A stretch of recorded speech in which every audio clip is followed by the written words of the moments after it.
क्या आपने कभी ऐसा पायलट देखा है या उसके बारे सुना हो जो 4 मुख्तलिफ फजाई अफवाज के लिए लड़ा हो? एक ऐसा हीरो जिसने न सिर्फ भारत बल्कि इसराइल जैसे दुश्मन के तैयारे भी मार गिराए। ये कहानी है एक ऐसे पाकिस्तानी पायलट की जो उर्दन और इराक के आसमानों पर दुश्मन के दिल दहला देने वाली परवाजें भरता रहा। ये कहानी है फ्लाइट लेफ्टिनेंट सैफुल आजम की, जिसका ताल्लुक तो पाकिस्तान से था, लेकिन उसकी बहादुरी ने अरब दुनिया के आसमानों पर तारीख रकम कर दी है। ये सिर्फ एक पायलट की कहानी नहीं बल्कि जुर्रत, कुर्बानी और नाकाबिले यकीन हौसले की एक जिंदा दास्तान है। इस वीडियो में हम आपको तमाम तारीखी लम्हात से आगाह करेंगे, इसलिए वीडियो को आखिर तक जरूर देखिएगा, क्योंकि जब सैफुल आजम ने एक इसराइली पायलट को मार गिराने के बजाय कुछ और करके इंसानियत की मिसाल कायम कर दी। आप देख रहे हैं 92 डिजिटल, मैं हूं उसामा गयूर अख्तर। सैफुल आजम पाकिस्तानी फजाइया के वो पायलट जिन्होंने 6 रोजा जंग में इसराइली तैयारों को मार गिराया। मिस्र की फजाइया को तबाह करने के बाद 5 जून 1959 की गर्म और गर्दालू दोपहर 4 इसराइली तैयारे ये हदफ लिए उर्दन के मुतफरिक फजाई अड्डे पर हमलावर हो रहे थे कि इस मुल्क की छोटी सी एयरफोर्स को भी खत्म कर देंगे। उस दिन सिर्फ आधे घंटे में इसराइली फजाइया ने मिस्र के 200 से ज्यादा लड़ाका तैयारे जमीन पर ही तबाह कर दिए थे। लेकिन उर्दन के मफरिक फजाई अड्डे को तबाह करने का मंसूबा मुकम्मल होने तक इसराइली फजाइया 2 तैयारे खो चुकी थी, जिनमें से एक को मार गिराने वाले पायलट का ताल्लुक पाकिस्तानी फजाइया से था। ये पायलट थे पाकिस्तान एयरफोर्स की फ्लाइट लेफ्टिनेंट सैफुल आजम, जिन्होंने 5 जून को उर्दन की फजाइया का तैयारा उड़ाते हुए एक इसराइली लड़ाका तैयारा मार गिराया, और फिर सिर्फ 2 ही दिन बाद 7 जून को इराकी फजाइया का लड़ाका तैयारा उड़ाते हुए 2 और इसराइली तैयारे मार गिराए। पाकिस्तान एयरफोर्स में 1960 में कमीशन हासिल करने वाले सैफुल आजम, जो 2 साल पहले 1965 में पाकिस्तान इंडिया जंग के दौरान इंडियन फजाइया का भी एक तैयारा गिरा चुके थे, बाद में बांग्लादेश की फजाइया का हिस्सा बने। लेकिन सैफुल आजम इसराइल के खिलाफ उर्दन और फिर इराक की फजाइया की जानिब से कैसे लड़े?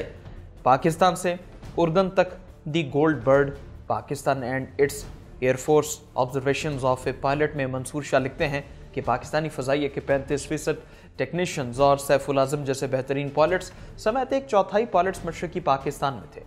1965 की जंग में फ्लाइट लेफ्टिनेंट सैफुल आजम ने एक इंडियन तैयारा मार गिराया और हुकूमत पाकिस्तान से सितारा जुर्रत पाया था।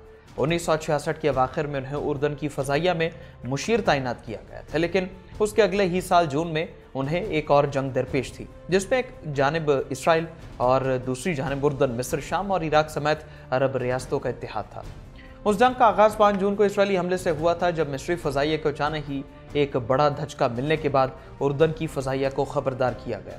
मौर्रिख और साबिक एयर कमोडोर कैसर तुफैल अपनी किताब great air battles of Pakistan air force में बताते हैं कि हुकूमत पाकिस्तान से फ़ज़ाई दिफा तक महदूद इजाज़त के बाद उर्दन की मफरक़ एयरबेस से सैफुल आज़म एक हंटर तैयारे में अपने विंगमैन लेफ्टिनेंट एहसान शर्दम के साथ फ़ज़ा में बुलंद हुए। उनके पीछे मज़ीद हंटर तैयारे रवाना हुए। कैसर तुफैल लिखते हैं, सहराई गर्दो गुबार और गर्मी के बायस हद निगाह 1 मील से कम थी और दुश्मन का कोई निशान दिखाई नहीं दे रहा था। सैफ ने रडार से मफरक़ एयरबेस की तरफ किसी इसराइली तैयारे की आमद के बारे में पूछा तो जवाब हाँ में मिला। सैफ ने फौरी तौर पर मफरक़ की तरफ रुख किया। उर्दन को खदशा था कि इसराइली फजाइया मिस्र के बाद उनकी जानिब रुख करेगी। कैसर तुफैल लिखते हैं कि मफरक़ एयरबेस से 4 मील के फासले पर उन्होंने 4 तैयारों को कम बुलंदी पर जंगी फॉर्मेशन में उड़ते देखा। उन्हें एहसास हुआ कि ये इसराइली मिस्टेरियत तैयारे हैं। सैफ ने फौरन एक तैयारे के पीछे पोजीशन ली जो हमले के लिए मुड़ रहा था। उन्होंने अपने हंटर की 4 ताकतवर 30 मिलीमीटर तोपों से निशाना बनाया। मिस्टियर आग पकड़ गया और उसके पुर्जे उड़ने लगे। सैफ को मलबे से बचने के लिए ऊपर उठना पड़ा। ये इसराइली तैयारा मफरक़ एयरबेस की हदूद के करीब गिरकर तबाह हुआ और इसराइली पायलट लेफ्टिनेंट हनानिया बोले जहाज से ना निकल सके। ये इसराइली तैयारा मफरक़ एयरबेस की हदूद के करीब गिरकर तबाह हो गया और इसराइली पायलट लेफ्टिनेंट हनानिया बोले जहाज से ना निकल सके। फ्लाइट लेफ्टिनेंट सैफुल आजम ने देखा कि 2 मिस्टियर मगरिब की तरफ पूरी रफ्तार से फरार हो रहे हैं।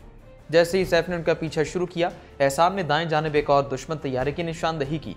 सैफ ने एहसान को हुक्म दिया कि वो अलग होकर उस वाहिद दुश्मन तैयारे का पीछा करें, जबकि वो 2 दुश्मन तैयारों के पीछे चले गए। सैफ पीछे वाले मिस्टियर के पीछे आ गए, जो तेजी से कलाबाजियां खाकर बचने की कोशिश करता रहा। सैफ ने 4 बार गोलियां बरसाईं, लेकिन कोई निशाना ठीक न लगा। कैसर तुफैल लिखते हैं, मायूसी के आलम में अचानक उन्होंने देखा कि दुश्मन तैयारा सीधा उड़ने लगा है। सैफ ने फासले को कम करके 5वीं बार फायर किया। मिस्टियर की दाएं जानिब से धुआं निकलने लगा। गोलियां निशाने पर लग चुकी थीं। तैयारा नीचे झुका, लेकिन सैफ उसके मुकम्मल तबाह होने की तस्दीक न कर सके, क्योंकि दूसरा इसराइली तैयारा उन पर हमला करने के लिए मुड़ रहा था। कैसर तुफैल लिखते हैं कि ईंधन और गोला बारूद की कमी के बाद सैफ ने पीछे हटने का फैसला किया और मफरक की तरफ वापस हो गए। उन्हें अंदेशा था कि मफरक का रनवे नाकारा हो चुका है, चुनाचे उन्होंने तमाम तैयारों को एयरफील्ड के शिमाल में इंतजार का हुक्म दिया। हैरत अंगेज तौर पर रनवे पर लैंडिंग की इजाजत मिल गई। वो लिखते हैं, लेकिन एहसान ने फौरन खतरा महसूस किया और अरबी में रेडियो पर कंट्रोलर से शनाख्त पूछी और अपने कुत्ते का नाम भी पूछा जो एक खुफिया शनाख्ती कोड था। उसी वक्त उर्दूनी कंट्रोलर ने असल में रेडियो पर आकर खबरदार किया कि मफरक पर हरगिज लैंड न करें। एहसान की हाजिर दिमागी ने दोनों को इसराइली फरेबकारी से बचा लिया, जो उन्हें तबाहाल रनवे पर उतारने के लिए जाली रेडियो पैगाम दे रहा था। तमाम तैयारे ओमान के बैनुल-अक़वामी हवाई अड्डे की तरफ मोड़ दिए गए, जहां भी इसराइली हमला नहीं हुआ था। पायलट्स खुशकिस्मत थे कि वो हमले से चंद लम्हे कबल ही लैंड कर गए, ताहम उनके तैयारे महफूज न रह सके। कुछ ही देर बाद जब सुपर मिस्टीयर तैयारों ने डिबर बम इस्तेमाल करते हुए हमला किया, जो रनवे को गहराई तक नुकसान पहुंचाया गया। उर्दन के शाह और इराकी फजाइया का जिक्र कर लेते हैं। कैसर तुफैल लिखते हैं कि एयरपोर्ट की सिविल तनसीबात को भी गोलियों से निशाना बनाया गया और शदीद नुकसान पहुंचा। इस हमले में कई ट्रांसपोर्ट तैयारे और हेलीकॉप्टर भी तबाह हो गए। तमाम पायलट ओमान में ऑपरेशन हेडक्वार्टर पर जमा हुए ताकि पेश आए वाक़यात के बारे में तबादला ख्याल करें। तकरीबन 1 घंटे बाद उर्दन के बादशाह हुसैन खुद उनके दरमियान मौजूद थे। वो अपने पायलट्स को सराहने आए थे, जो उर्दन की पहली बड़ी फ़ज़ाई जंग में शरीक हुए थे। इस दौरान उर्दन ने अपने पायलट्स की खिदमत इराक को पेश की और जल्द ही उनकी इराक मुंतकली के अहकाम जारी हो गए। 6 जून को यह काफिला रात 9 बजे इराक में हबानिया एयरबेस पहुंचा, जहां 3 हंटर स्क्वाड्रन मौजूद थे। 7 जून को फजर के करीब एक आहिस्ता दस्तक और सरगोशी ने सैफ को जगाया। एक नौजवान इराकी अफसर ने बेस कमांडर का पैगाम पहुंचाया। पहली परवाज के लिए 4 पायलट रजाकार बने और आपसे कहा गया है कि लीड करें। एयरबेस से इराक की बात कर लेते हैं। कुछ ही देर बाद 4 हंटर तैयारों का दस्ता इराक के मगरबी सहरा के एक दूर उफ्तादा इलाके में बगदाद से तकरीबन 435 किलोमीटर मगरब में वाक़े एयरबेस H3 की जानिब परवाज कर रहा था। 25,000 फुट की बुलंदी पर कंट्रोलर ने ऐलान किया, लीडर एक बड़ी फॉर्मेशन H3 पर हमलावर हो रही है, नीचे जाकर उनसे निपटे। इसराइली फॉर्मेशन 6 तैयारों पर मुश्तमिल थी। 4 वाव तैयारों की क़यादत deputy squadron commander captain Shlomo Karan कर रहे थे, जिनके साथ 2 नशिस्तों वाले तैयारे में नेविगेटर कैप्टन अलेक्जेंडर रामबार मिल्ट्रस थे और दीगर अरकान में रामात डेविड एयरबेस के बेस कमांडर कर्नल यजीकेल सोमिक, कैप्टन इसहाक ग्लेंट्स गुलान और लेफ्टिनेंट ओवर शालोम फ्रेडमैन शामिल थे, जो सिंगल सीटर तैयारों में थे। 2 मेराज तैयारे उनकी मुसल्लह हिफाजत कर रहे थे और एक 2 बम से लैस था। इस हिफाजती फॉर्मेशन की क़यादत कैप्टन अजरा डोमान कर रहे थे, जिनकी विंग में कैप्टन गेडोन डोरोर थे। जब सैफुल आज़म की क़यादत में इराकी हंटर तैयारे H3 से 5 मील दूर थे, तो उन्हें मगरिब से आते 2 वाव तो तैयारे नजर आए। जब सैफ एक वाव तोर्स के पीछे जाने के लिए पोजीशन में रहे, तो समीर ने आवाज़ दी, 2 मेराज तैयारे आपके पीछे हैं। लम्हों में सैफ ने अपनी फॉर्मेशन को तकसीम करने का फैसला किया कि वो खुद और एहसान मेराज तैयारों से निपटेंगे, जबकि समीर और गालिब वाव तोर्स का ताक़ुब करेंगे। कैसर तो पहले बताया कि सैफ ने फासले को तेज़ी से कम किया और एक मेराज को निशाना बनाने के लिए अपने हंटर तैयारे के मोहलिक कैनन का बिस्मिल्लाह कहते हुए ट्रिगर दबाया। गोलियां सीधा इसराइली तैयारे के पुर्जों पर लगी और चिंगारियां उड़ने लगीं। अचानक मेराज आग के गोले में लिपट गया और इसराइली पायलट कैप्टन डोरोर ने ग्राउंड पर मौजूद बेस के अमले की आंखों के सामने तैयारा छोड़कर इजेक्ट किया। मेराज को मार गिराने के बाद सैफ ने दाएं जाने रुख मोड़ा तो देखा कि एक वाव तोर सामने से तकरीबन 2000 फुट नीचे आ रहा है। सैफ ने अपना तैयारा उल्टाकर स्प्लिट एस मूवमेंट की। ये चाल ज़मीन से कम फासला होने की सूरत में ख़तरनाक हो सकती है, लेकिन सैफ ने इतना ज़ोर से स्टिक खींचा कि वो तकरीबन बेहोश होने लगे। जब तैयारा बराबर सतह पर आया तो वो वाव तोर के पीछे थे और बहुत तेज़ रफ्तारी से करीब जा रहे थे। हालांकि ब्रेक खुले और थ्रोटल बंद था। अब फासला सिर्फ 200 फुट था। वॉलेट सैफ ने फायर खोला और 3 बार कैनन चलाई। तैयारे के पुर्जे हवा में उड़ने लगे। उनका अपना तैयारा भी झटका खा गया, जैसे किसी चीज से टकरा गया। कैसर तुफैल के मुताबिक कैप्टन गुलान ने तैयारे का काबू खो दिया और अपने बिखरते हुए वाव तोर से पैराशूट के जरिए बाहर निकले।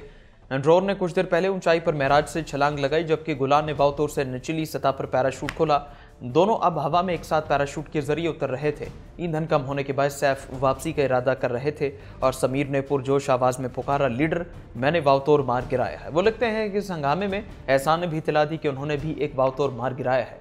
सैफ जैसे ही फॉर्मेशन को दोबारा इकट्ठा करने लगे, उन्होंने देखा कि एक मेराज कैप्टन डोटान का तैयारा एक हंटर का पीछा कर रहा है, जो गालिब जो कि गालिब का तैयारा था और धुआं छोड़ रहा था। असद ने यके बाद दीगरे रेडियो पर उन्हें इजेक्ट करने को कहा, मगर वो खामोश रहे। तैयारा एक हल्की डाइव में चला गया और एयरफील्ड के करीब तर्कशुदा ऑयल टैंक से टकरा गया। इस्राइली पायलट्स की गिरफ्तारी और तनकीद की बात कर लें तो कैसर तुफैल लिखते हैं कि सब तैयारों का ईंधन निहायत कम रह गया था, क्योंकि इजाफी टैंक वो पहले गिरा चुके थे। सैफ और एहसान हबानिया एयरबेस पहुंच गए, वो भी ऊंचाई पर परवाज जारी रखकर। जहाज से निकलते ही सैफ को लोगों ने उठा लिया और जश्न मनाते हुए इर्द गिर्द घुमाया। सब नारे लगा रहे थे। सैफ की आंखों में खुशी के आंसू थे, वो अल्लाह का शुक्र अदा कर रहे थे। नौजवान गालिब के लिए दुआ भी की, जिसने मिशन में सिर्फ आधा घंटा कबल मुलाकात की। अगरचे इस्राइली फ़ज़ाइया ने बेशुमार कामयाबियां समेटी, मगर इश्री के ऑपरेशन के बाद उसे सख्त तनकीद का निशाना बनाया गया। कर्नल एलिएज कोहन ने अपनी किताब बेस्ट डिफेंस ऑफ इसराइल में लिखा कि इश्री को मामूली नुकसान पहुंचा, लेकिन नुकसानात बहुत हुए। एक और पायलट नेविगेटर की हलाकत, 2 की गिरफ्तारी और 3 तैयारों का तबाह होना किसी भी और बेस से ज्यादा थे। उर्दन की हुकूमत ने सैफ उल आज़म को सरकारी एजाज वसामुल इस्तक़लाल से नवाजा। इराक ने 9 शुजात दिया और पाकिस्तान ने सितारे बसालत। इससे कबल पाकिस्तान इंडिया जंग में सैफ एक इंडियन तैयारा गिरा चुके थे, जिस पर उन्हें सितारे जुर्रत दिया गया था। सैफ उल आज़म की पाकिस्तान से बांग्लादेश मुंतकली पर बात करें तो 1972 में सैफ बांग्लादेश मुंतकल हो गए और एक और फ़ज़ाइया की वर्दी ज़ेबतन की। 2001 में उन्हें लिविंग ईगल के तौर पर इंटरनेशनल हॉल ऑफ फेम में शामिल किया गया। PF magazine second to none में एक मजमून में एयर कमोडोर मोहम्मद अली लिखते हैं कि सैफ उल आज़म ने 4 मुख्तलिफ ममालिक पाकिस्तान, उर्दन, इराक और बांग्लादेश की फ़ज़ाई अफ़वाज में खिदमत अंजाम दी और 2 मुख्तलिफ मुल्कों की फ़ज़ाई अफ़वाज अड्डिया और इसराइल के तैयारे मार गिराए। बांग्लादेशी फ़ौजी अफसर और तज्ज़ियाकार रिटायर्ड ब्रिगेडियर जनरल शाहिदुल इनाम खान ने एक मजमून में लिखा कि इसराइल में भी सैफ उल आज़म की जुर्रत को सराहा जाता है, जिसका जिक्र जून 2020 में उनकी वफात पर बड़े अखबारात ने नुमाया तौर पर शाया किया। बांग्लादेशी फ़ौजी अफसर और तज्ज़ियाकार रिटायर्ड ब्रिगेडियर जनरल शाहिदुल इनाम लिखते हैं कि 1967 की अरब इसराइल जंग में एक मौके पर जब एक इसराइली तैयारा उनके निशाने पर था, उन्होंने सीधा हमला करने के बजाय पहलू से निशाना बनाया और सिर्फ दुम पर फायर किया। इसराइली पायलट बच गया और पैराशूट से ज़मीन पर उतर आया। उन्होंने लिखा, इस पायलट ने बाद में बताया कि जब वो नीचे आ रहा था तो आज़म ने एक रोल और लूप लगाकर उसे हाथ मिलाया और फिर एक और इसराइली तैयारे को मारने रवाना हो गए। अगर आज़म चाहते तो वो पायलट जिंदा ना बचता। ये 6 रोज़ा जंग अक़वाम मुत्तहिदा की सालिसी से जंग बंदी पर ख़त्म, मगर तब तक इसराइल गोलान की पहाड़ियाँ, गज़ा, जज़ीरा नुमा सिना और मगरबी किनारा बशमुल मशरक़ी यरूशलेम पर कब्ज़ा कर चुका था, जिससे मशरक़ वस्ता का नक्शा यकसर बदल गया। लेकिन जंग एक ऐसे मुल्क यानी पाकिस्तान के पायलट सैफ उल आज़म के कारनामों के इसलिए याद रखी जाती है जिसका तनाज़े से बराह रास्त कोई ताल्लुक न था। दुनिया ने सैफ उल आज़म को लिविंग ईगल कहा, लेकिन हमारे लिए वो उड़ता हुआ जज्बा था। उन्होंने सिर्फ दुश्मनों के तैयारे नहीं गिराए बल्कि कौमों के दिल जीते। सैफ उल आज़म सिर्फ उर्दन या इराक के हीरो नहीं थे, वो पाकिस्तान की मट्टी का बेटा था, जिसने गैर मुल्की सरजमीन पर दुश्मन के पर काटे, जिसकी परवाज़ ने पूरी दुनिया को ये पैगाम दिया कि पाकिस्तानी जवान जहाँ भी हों दुश्मन के लिए आसमान तंग कर देते हैं। ज़रा सोचे कितना फ़ख्री लम्हा होगा जब उर्दन का बादशाह खुद उनके सामने आकर उन्हें खिराज तहसीन पेश कर रहा हो, जब इराक उन्हें शुजात के तमगे से नवाजता है, जब इसराइल का दुश्मन भी उनकी बहादुरी का एतराफ़ करता है, तो समझ लीजिए वो पायलट नहीं, तारीख़ का एक नाकाबिल फरामोश किरदार बन चुका है। हमें आज ज़रूरत है ऐसे हीरोज़ को याद रखने की जो बग़ैर सुर्खियों के मैदान में कौम की इज़्ज़त का परचम बुलंद करते हैं। सैफ उल आज़म का नाम शायद स्कूल की किताबों में ना हो, लेकिन दिलों की किताबों में सुनहरी हरूफ से लिखा जा चुका है। अगर आप चाहते हैं कि पाकिस्तान के असल हीरोज़ दुनिया के सामने आए तो इस वीडियो को ज़्यादा से ज़्यादा शेयर करें, ताकि आने वाली नस्लों को भी पता चले कि सैफ उल आज़म कौन था और पाकिस्तान किस मिट्टी का बना है। तो व्यूअर्स, आपको सैफ उल आज़म लिविंग ईगल के बारे में जानकर कैसा लगा, कमेंट सेक्शन में ज़रूर बताइए। फिर वक्त इजाज़त दें। अल्लाह हाफ़िज़।